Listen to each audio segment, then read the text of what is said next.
I am David. For nearly 20 years wearing the badge of a criminal police officer, I've tasted every flavor of life's underbelly. From the rot hidden in dark alleys to the false glamour of white-collar criminals. But no case has haunted me, lingered in my mind like emerald forest. It was the confrontation that pushed us to our absolute limits, where the line between life and death became more tenuous than ever, and where we encountered a kind of dark power I had never before suspected. It all started with a dry report from the Border Patrol. They detected a significant quantity of illegal substances being transported through a rugged border area, exploiting the dense, tangled forest terrain to evade law enforcement. The initial quantity was only a few dozen kilograms, not particularly large compared to the cases our Criminal Investigation Division usually handled. But there was something different about the method of transport, the sophistication of the route, that made Commander Lisa, Deputy Chief of the division, feel uneasy. She called me into her office, assigning me to lead this case. "David, this one smells," Lisa said, tapping her finger on the file. "These guys aren't amateurs. They're professionals." I took the file, feeling its weight. I knew Lisa was right. My professional instinct told me the same thing. Behind these few dozen kilograms was a much larger story. My team got to work. Lieutenant Luis, my capable right-hand man, young but experienced and brave, started with the smallest leads, the illegal substance users in major cities. We didn't arrest them immediately. We watched, followed every small transaction, every clandestine meeting in dimly lit bars, in old apartment buildings. Luis and his squad, including Sergeant Miller and Officer Rodriguez, did excellent work. They stayed persistent, gathering information carefully, leaving no room for error. Little by little, the picture of this operation began to emerge. From the street-level dealers, we traced upwards to higher-level distributors, individuals who only dealt in large quantities and had entirely normal appearances, sometimes successful businessmen, sometimes seemingly ordinary laborers. Our computer data analyst, Liam, a quiet man with a brilliant mind, played a crucial role during this phase. He worked tirelessly in a room filled with computers, analyzing phone data, emails, online transactions. Liam had the ability to see connections invisible to ordinary eyes, decrypt complex encryptions, and find the digital fingerprints of the criminals. He uncovered a series of suspicious financial transactions involving shell companies, offshore bank accounts. These transactions, seemingly random at first glance, when pieced together by Liam, painted a complex monetary path flowing through multiple countries, ultimately converging at a few common points. This was clear evidence of the transnational scale of this operation. Major Noah, chief of the anti-narcotics unit, joined the case. His experience in the underground world of illegal substances was invaluable. Noah brought crucial intelligence about the types of substances circulating, the sophisticated methods of transport and concealment often used by criminal groups. He and his team assisted us in identifying the type of substance being trafficked and its likely origin. From the smallest users, we traced back to Lucas, one of the operation's major buyers in the city area. Lucas was cunning, always cautious. He never dealt directly with the primary suppliers. He only worked through intermediaries. To catch Lucas, we had to set a meticulously planned trap. We used an undercover officer, Agent Smith, a veteran in this role. Smith approached Lucas under the guise of a rising, wealthy buyer, eager to establish a stable supply.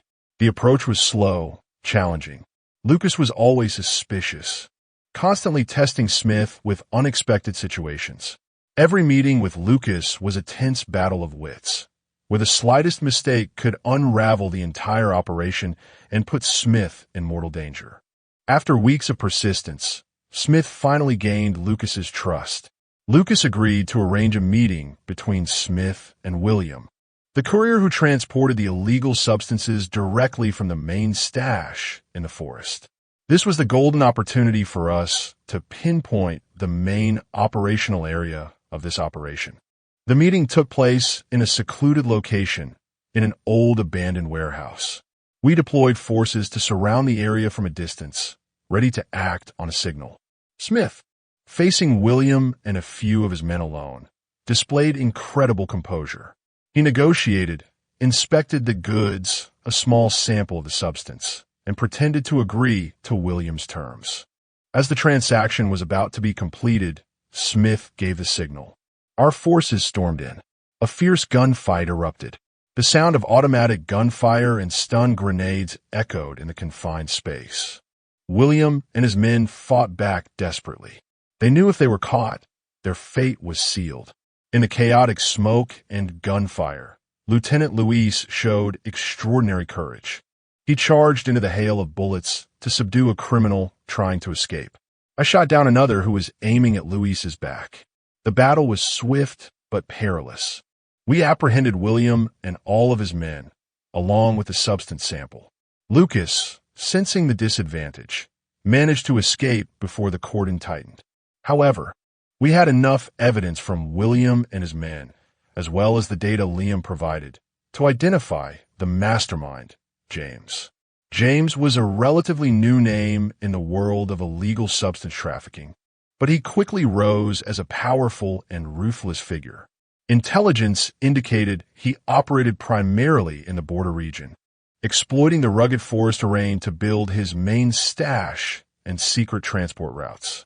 William confessed that James's main stash was deep within the old-growth forest, heavily guarded by dozens of armed henchmen. The case entered its most dangerous phase, raiding James's main stash. We mobilized the most elite units from the Criminal Investigation Division and the Anti-Narcotics Unit. Approximately 100 officers, fully armed and equipped, prepared to penetrate deep into the forest. The trap plan was meticulously laid out. We would approach the main stash from multiple directions, using the element of surprise to overwhelm James's security force. Noah, with his experience in mountainous and forest terrain, was in charge of leading one assault team. Luis and I led another. Commander Lisa directly oversaw the operation from the forward command center, located several dozen miles from the forest. We marched through the night. The forest at night was terrifying. The incessant chirping of insects, the rustling of leaves underfoot, and the feeling of being watched from the shadows.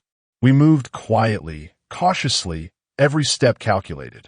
As we approached the main stash area, we began to hear dogs barking and voices echoing. That was a sign we were very close to the target. The tension was at its peak. Each person checked their weapon, breathed deeply, preparing for the upcoming confrontation. Dawn broke. It was the most opportune moment to attack. We signaled each other, simultaneously charging forward. Our shouts tore through the silence of the forest. But James had anticipated something. Or perhaps someone had tipped him off. As soon as we appeared, a hail of intense gunfire rained down from different directions. We had fallen into an ambush. Gunshots exploded everywhere. Trees fell. Dirt and rocks flew. We sought cover, trying to fight back. Luis took down 2 criminals hiding behind an old tree trunk. Noah and his team were also fighting fiercely on the other side. In the chaotic gun battle, a bullet grazed my left arm. It burned, but I didn't stop. I kept firing, trying to move to a safer position. Then I heard shouts of pain. Several of my colleagues had been hit. Captain Johnson, one of the best in my team, went down. He was injured in the leg, unable to move. Sergeant Chun was hit in the shoulder. The situation was critical. We were trapped in the crossfire, unable to advance or retreat easily. I ordered Luis and the others to try and protect the wounded officers and hold the line. I knew we needed immediate reinforcements. I struggled to contact the command center. My left arm throbbed, making it difficult to hold the radio. Lisa, we're ambushed. Need reinforcements. We have casualties. Lisa's voice came through the radio, strained but resolute. David, copy that. Hold your ground. Reinforcements are coming. The next few hours were hell. We hid behind trees, behind rocks, fighting off the enemy's assaults. The sound of gunfire seemed endless. Fear hung in the air, but our determination never wavered. We were police officers. We had to fight. For justice. for our comrades. As the sun's rays began to pierce through the canopy, we heard the sound of engines echoing from the horizon. Helicopters. Reinforcements had arrived. 2 armed helicopters appeared in the sky, circling above the forest. From above, gunners in the helicopters fired their machine guns, clearing a path for the ground forces. Simultaneously, hundreds of other officers, better equipped, were rappelled down from the helicopters or approached the forest from different directions.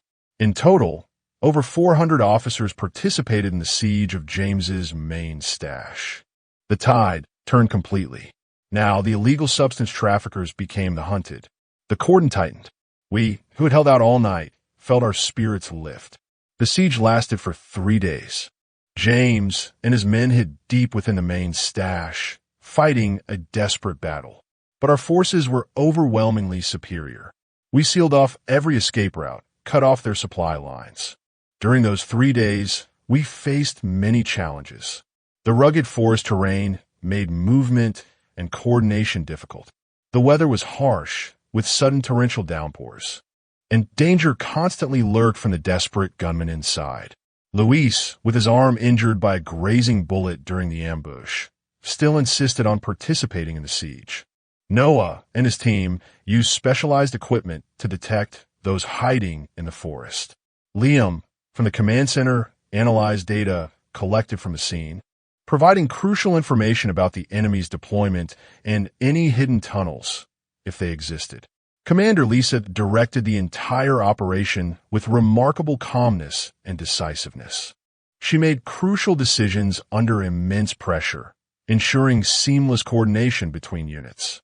On the morning of the 3rd day, we decided to launch a final assault on the main stash. Gunfire erupted again, but this time, the enemy's resistance was much weaker. We entered the main stash. The sight inside was astonishing. Tens of tons of illegal substances, neatly packaged, stacked high like mountains.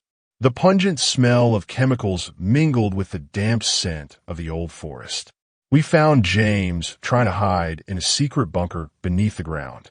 He no longer had his defiant look, only that of a desperate, trembling man. We apprehended him. The battle was over. Over 10 tons of illegal substances seized. Dozens of dangerous criminals arrested. Emerald Forest was a resounding success. We returned from the forest. My left arm was injured, the wound not severe, just needing stitches and a bandage. Luis was injured in the shoulder, the wound also not life-threatening. Captain Johnson and Sergeant Chun, along with other injured comrades, also sustained only minor injuries. None of us lost our lives. It was a miracle in a case as perilous as this one. We celebrated the victory. Relief and pride filled the team. We had done it. We had protected society from a massive quantity of illegal substances. But the feeling of triumph didn't last long. After taking James back to the detention center, we began the interrogation process. He was stubborn, refusing to reveal anything. We had to use every necessary professional technique. After more than a week of intense psychological warfare, James finally broke. What he said stunned me. He wasn't the real leader. He was just a link in a much larger network. He said he worked for a 4 mafia organization, a notorious group with a global reach. James didn't know much about the organization, only the name of the person who directly commanded him. He spoke of powerful bosses, individuals pulling the strings from the shadows, capable of influencing everything. He said the operation we had just dismantled was only a small part of this organization's activities. There were still many other main stashes, many other transport routes, and the real masterminds were still at large. I sat silently in the interrogation room, thinking for a long time about James's words. My left arm still ached, reminding me of what we had gone through in the forest. But the physical pain was nothing compared to the unease and worry swelling within me. It seemed this wasn't the end. The Emerald Forest case was just the beginning of a much larger war. A war against a powerful and mysterious criminal force. I looked out the window where the city lights shimmered in the night. I knew, somewhere out there, the shadow of that mafia organization still lurked, waiting for its moment. We had caught James. We had seized 10 tons of illegal substances. It was a significant victory, but I had a feeling that this story didn't end here. Perhaps there was still an even larger, more powerful, more ruthless organization standing behind this smaller one. An organization we had yet to touch. I sat there contemplative, preparing for what was to come. The Emerald Forest case had closed, but a new, more dangerous case, perhaps, was waiting for us ahead.